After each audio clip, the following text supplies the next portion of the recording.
Okay, let's go. Welcome back to the Trimless and KLS channel. My name's KLS. I'll be your hostess with the mostess right now, supporting Manchester United, as you can see in the background. We're here to talk about Manchester United versus Nottingham Forest. That's happening at 3 p.m. tomorrow at a City ground. We're away from home. Are we nervous? Are we confident going in? Are we more optimistic rather than doubtful now? Are we more... Look, there's loads to unpack here. My name's KLS. I'll be your host with the most. If you want to join our open community, the Project Prem podcast, our links are in the description to all our social medias.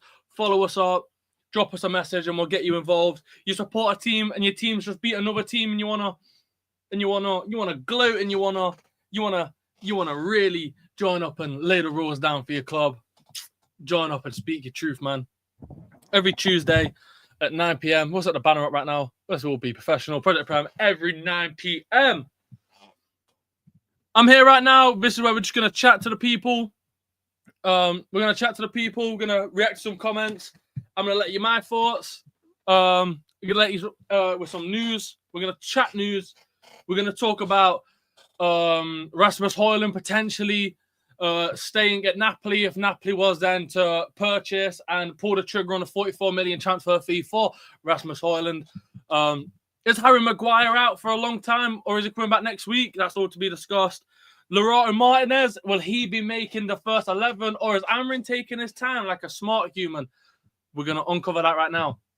But look, first things first, we're gonna cut down to the now nice and real itchy gritty part. How confident am I going into the game?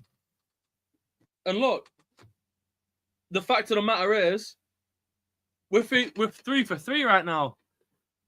So, 2 more games, get my man a haircut. 2 more games, then we've won 5 in a row. Which we've been clowned for, by the way, for not being able to actually pull it off. Have all the things I've said about Amrin coming to light now? There's so much to talk about. But let's not bullshit. This is a must-win game. 100%. We can't go toe-to-toe with Liverpool. We can't then go and batter Brighton and then lose to Forest, who are in the relegation. Now, speaking of relegation, do I think Nottingham Forest are going to be relegated? No, but when you look at history and you look at Forest this season, at home games, they've only scored 3 goals at home. They've won 1 out of 4 at home. And, I mean, you do the math. Like, they've not produced. And all this Sean Dyche ball. What's the threat? What actually is the threat? Because he's not done anything. He took Everton to the worst position they've ever been in, like of recent times. He did jack shit for Burnley. But of course he got him to the Championship, to the Premier League, and finished 17th.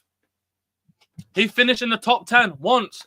The last time Sean Dyche finished in the top 10. No, the top 7 was in 2017 to 2018. Man, then, what's to worry about? I'm not coming here being overconfident, but I just think it's been a bit overhyped. Yeah, Dyche ball now coming into... Who? Like he's some Carlo Ancelotti. He isn't. He's a bog standard EFL manager. Simple as that. But no, let's stop mocking it. No, this game's a must-win. But on that note, this game's a must-win. Then the next game's a must-win. Then the next game's a must-win. They're all must-wins from now on. Because he's managed to perfect his craft to the point of, we're winning games now. We're comfortably winning games now. We're keeping possession. He's making smarter choices. Give me an excuse why we'd lose. And we don't. As simple as that. We need to go into this game knowing we're going to win. Otherwise, we'll have no confidence. Remember people to hit a like as well and subscribe. It takes 5 seconds out of man's day, and it helps us a lot. But no, back to the game. It's 100% a must win. But then after that, Tottenham has to be a must win, and then after that it must be a must win, and then after that it must be a must win. So, look, I'm not gonna say, I'm feeling doubtful. How can man be doubtful? We've just won 3 in a row, and by statistics, well, Arsenal play Burnley, so they're gonna stay number 1. Chelsea play Spurs. Man City play Bournemouth, I think. So if we win this game, we could get second. So why would I be optimistic to think we're going to lose? I just don't see it happening at all.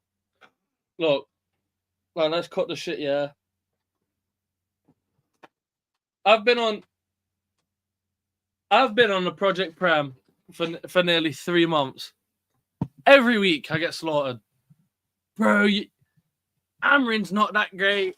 Oh, but your signings, but your players aren't that bad. And I've seemed to prove them all wrong. I've managed to stand my ground while being laughed at. I've stood my ground when being told I was wrong. I've stood my ground when people tell me I've got no ball knowledge. And then now everything I've said, it's come to light. Look, it's not to gloat, but pardon me if I'm a bit optimistic that we're going to win. Because unlike some people, we have to look at the depths of it all. It's all right. It's all right winning a game and losing a game than going on a different channel to talk about it. But let's get real. Let's watch someone that actually knows what they're talking about. No one does their research like man. And it's as simple as that. No one can dissect a game the way I can watching my boys play football. And it's as simple as that. The lot's not that bad. The lot, your team is not that bad. The lot's the worst player on the pitch, whoever we play. Zirkzee ain't that bad. He's got a first touch of an amputee. No, it wasn't Onana's fault. You lost to Grimsby, but it's not Onana's fault. And where's he now? He's playing for Transport in Turkey. That's how bad he is. Not even Fenerbahce, not Galatasaray, not Besiktas. He's playing for Transport in Turkey. So pardon me if I'm a bit optimistic that I think we're going to go in and we're going to win.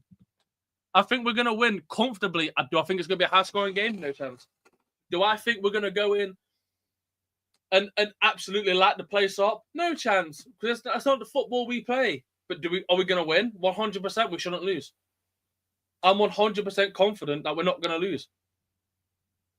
And again, history, Forest are 3-4 games at home? They've won 1. They've scored 3 goals in 4 games at home. But then how many have they won? Yeah, a goal a game at home, and they still lose. Dyche ball. What about Dyche ball? If anything, saying, yeah, but Sean Dyche at Nottingham Forest is going to be, you're just giving us a win, G. I said it to my friend, I honestly think that Sean Dyche has been extremely overrated when it comes to him moving to Forest. And I really do believe that. Because again, do your research. When was the last time he finished in? If he's this mastermind, if he's this absolute tactical manager, if he's this manager that comes into teams that are falling off and to brings them back up, when was the last time Sean Dyche finished in the top 7? Do your research. I'll tell you now, the 2017-18 season. And he's never been higher. He's never been higher than 7th. So what is Dyche ball? Bro joined Everton and finished them 17th. Season before 15th. So what is Dyche ball? But he won the championship with Burnley in 2015. And what? Southampton's come up. Look how shit they was. Ipswich came up. Look how shit they was. When was the last, apart from this season, when was the last time a team came up and absolutely blew your socks off? None. If anything, it probably was Forest. But even then, do you see what I'm saying? So, no, I think it's going to win. I think we're going to win. I think I said it's going to be 2-0 in Mbumo to score. For the Project Prem, you want to get involved every 9 p.m. on Tuesday. Let us know in the comments or go in the description. Reach us at one of our socials. And yeah, that's it basically. But no, let's talk some facts. Do our research. Is Harry Maguire out? Now, Harry Maguire's the thing is, it can go one of two ways. We can bring him back, and it's it's great, solid squad player. But apart from that, then what? Then what? He comes back and he wins headers and he does score these last minute goals. That is great. But then he comes back, then we drop Euro. Or we drop Dyche. And then he plays him in an odd position he's not fond of. Then he puts him as the last man. So would we benefit Harry Maguire being out longer? Obviously, I want him to come back because he's a quality squad player. But if Harry Maguire comes back, we'll see Euro dropped. We'll see Dyche dropped. We'll have Harry Maguire back in the middle. We'll have Harry Maguire as the last man. We'll have Harry Maguire to blame the next time he puts him in the middle. And he can't keep up with like a Wissa or like a Brennan Johnson or Igor Jesus. Like, do you see what I'm saying? So I want to know what you lot think about that. Harry Maguire coming back sooner rather than later. Also, we've got Napoli to trigger the £44 million transfer for Rasmus Højlund to stay there at Napoli on a permanent. I think this is beautiful. And it's about damn time we saw sales like this. Because for whatever reason, when it comes to the windows, when it comes to the transfer windows, the summer, the January, the whatever other ones there are, we can't sell. We can't sell. And that's simple as that. That is... unfortunately, as simple as that, we can't sell because we've put players on too much of a high budget, wage-wise. We've got too many people on like 300 grand a week, or 250, or 200,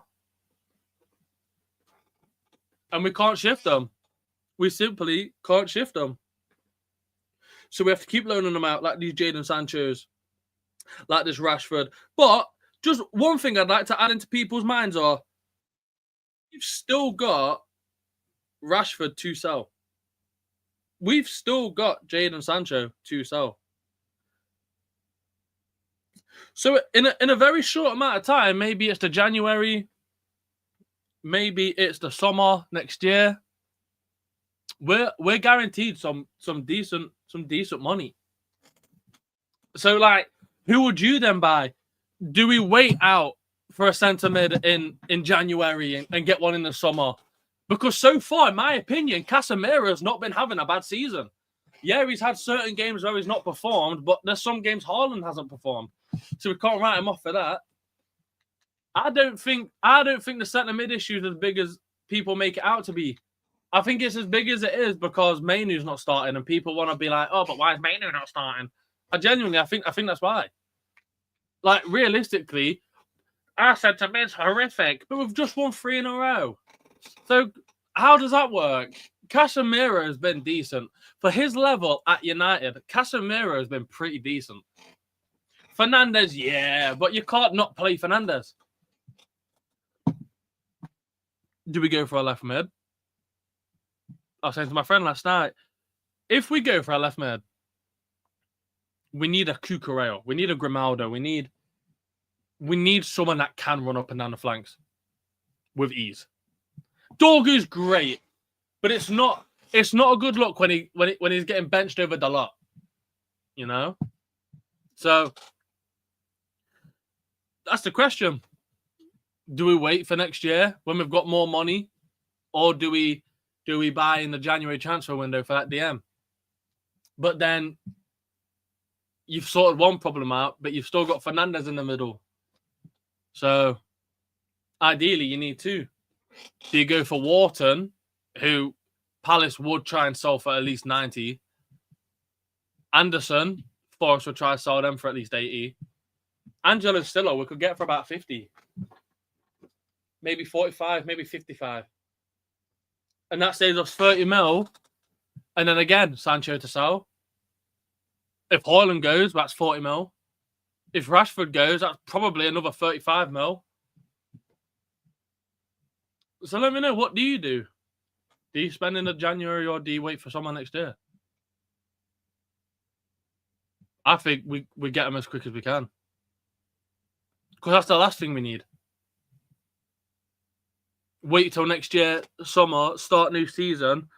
And because whoever we buy are Stiller, Anderson, Wharton, look how long it's got the first team to get used to this system. It's going to be a case for those 2. Oh, but they play that system, blah, blah, blah. Not Amarin's system. Far from Amarin's system.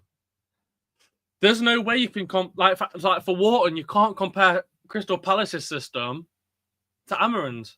They're 2 completely different things. Palace's lob it over the top, get to Marteta. Amarin's play board. Wing it, go invert, cross it in, get in the middle. Amarin's doing 5 tasks at once. Crystal Palace's are just pass it to Matata. I don't disregard. Palace are a brilliant team. Absolutely phenomenal. But you can't argue that's not their tactic. So, look. But on that note of Haaland going for 44 mil permanent to Napoli, then we need to buy a backup striker. We can't keep playing Xerxes, man. We can't keep bringing him on. Because it's not even me being harsh. He's been here for nearly 2 years and done fuck all. Like, he's done nothing. He scored the odd goal when we're like 4-0 up anyway. Like, he's not crucial. Like, he's such, like, a Wolves striker. I know that's so harsh to say. But, like he is. He just is. Next question. We've got... Oh, yeah, also, remember to hit a like and subscribe.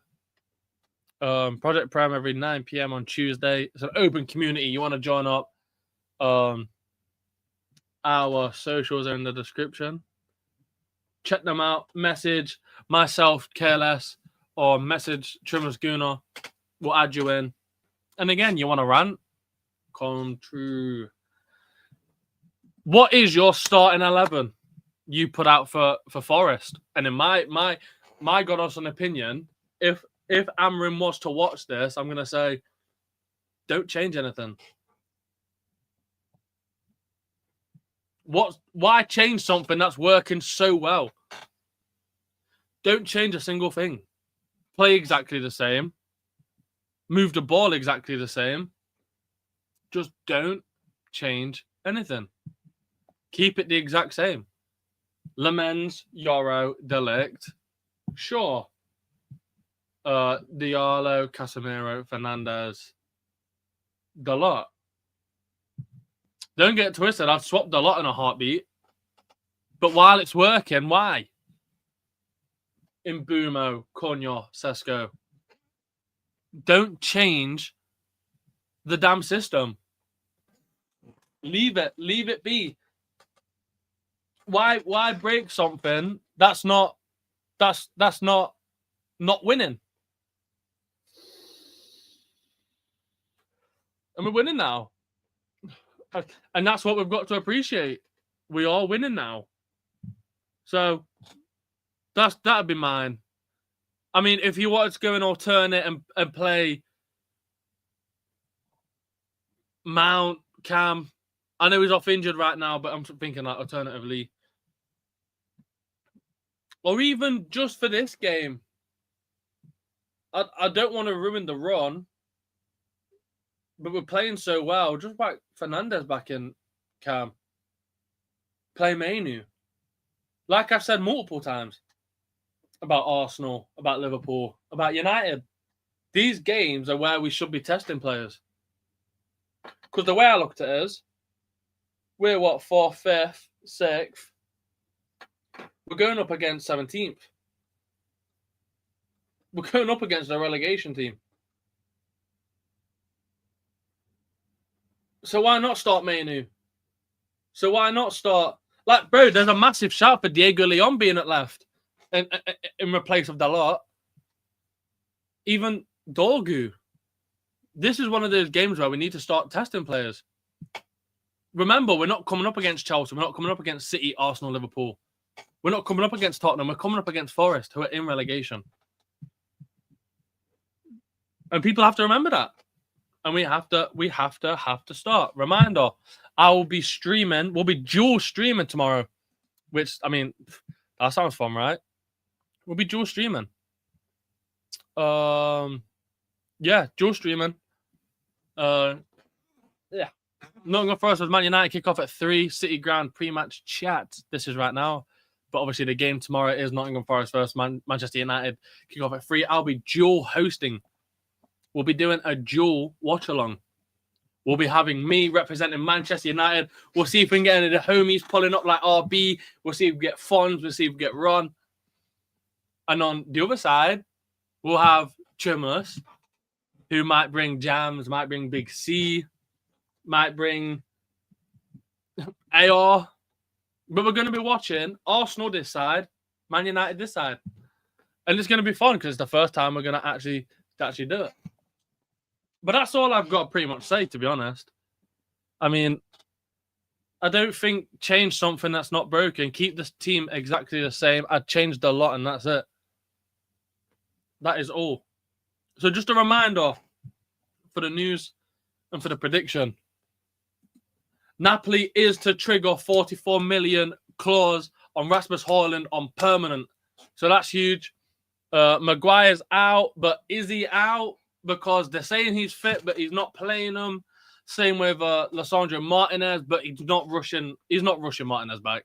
And I'm quite happy he's not rushing Martinez back because Martinez needs to come back for these Tottenham games.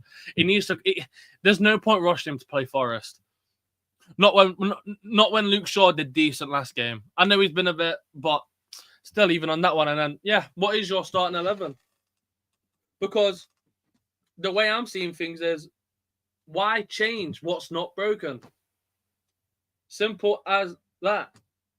But again, whether you're watching live or whether you're watching at home when you've got spare time, I want to know. Leave it in the comments. I really want to know. What do you do if we sell Rashford, then Rasmus Højlund, and then what's my man's Jadon Sancho? What's the first move? We buy a centre mid, but then we need to get another one anyway. But then we sell Højlund, then we haven't got a backup striker. Ideally, we need a new left mid. Look, I don't think Dorgu's bad. I just don't think he's going to... I don't think he's at that level yet. He's class and he's brilliant, but he's not at that level yet. So what do the Mandem do? You know? That's pretty much all I've got to say. I think we're going to win. And I think all the Mandem that say, oh, big short Dyche at Nottingham Forest, what a load of bollocks. What an absolute... Do you know what? I'm going to play it. I've not played it in a while. What a load of bollocks. Simple as that. Simple. In fact, I'll play it again. I'll play it again. Simple as that. What a load of bollocks. What do you mean? What do you mean? Sean Dyche at Nottingham Forest isn't going to do anything. The man didn't go, oh, but big Sean Dyche at Nottingham Forest, yeah, man, that basic play. He went to Everton and they finished 17th. He had a second season at Everton and finished 15th. He managed to get Burnley in the Premier League from winning the Championship in 2015. Boo fucking who? If he's this great manager, he's not finished top 10 since 2018. No, 2017 to 2018. So what is it that ball we're meant to be scared of? What a load of bollocks. That's pretty much all I've got to say, really. I think we're going to win and I think we're going to batter them. Not bad. I don't think it's going to be a high-scoring game, but I think we're going to have a lot of possession. I think we're going to play phenomenally. Again, my predictions are 2-1. And I think 2-1 and I keep it. But again, I'm going to say it for the very last time. This Dyche ball bollocks, dude. It's none. It's none. It's rival fans that I've seen Man United are doing well, and they're going, yeah, but now you've got Big Sean. He's done fuck all. Like, let's be honest, he's done fuck all. And I'll say it one last time. One last time. Last time he finished above 7th was 2017 to 18. His only achievement is getting Burnley to the Premier League for them to finish 17th the season after. He joined Everton, who at that point had an all-right team with Decore. Beto was Pony. They had Iliman Ndiaye. You name it, and they finished 17th. So suck you more about Dyche ball. Sean Dyche is not a good manager. Simple as that. He's not done fuck all. And I'm going to get comments, yeah, but Sean Dyche, do your research. He's done fuck all. He's won fuck all. What is this Dyche ball you man keep chatting about? I'm not scared of Sean Dyche. What's he going to do? 4 at the back and what? And concede 4 like usual. Shout out Trimless. Remember, 9 p.m. every Tuesday. But like, what is this Dyche ball we're meant to be so scared of? When he's won fuck all, he's done fuck all. Even when he were at Burnley, he had a decent team at Burnley. He did fuck all. At that point, he had Tom Eaton, who was probably in his prime. They want the suit back. Hey, the suit's somewhere. The suit's somewhere. We'll have to see when we batter Forest. That's joke. Man, I'm like, the suit. Bro, I'm going to get a red suit still. But back to what I was saying, look. I'm not scared of Sean Dyche. He's won fuck all. He's not achieved fuck all. And if anything, all he's managed to do is fail. That's it. Like, it's the same as Diego Dalot. Like, he's a player that's so used to failing. He doesn't know what winning is. And this is a guy that plays in the Portuguese league at right back. So that's my God honest opinion. But Sean Dyche at Forest, he's won fuck all. What do you mean? What do you mean? And there's no competition. Yeah, but Sean Dyche has done it in the Prem. What has he done in the Prem? So anyone, what has he done in the Prem? He got Burnley promoted, then relegated. He joined a decent Everton team and finished them 17th. Man, them. Oh, and then 15th the season after. It was that bad, they had to bring David Moyes back. Dyche ball my arse, bro. I think it's going to be easy 2-0. I think we're going to control the majority of the game.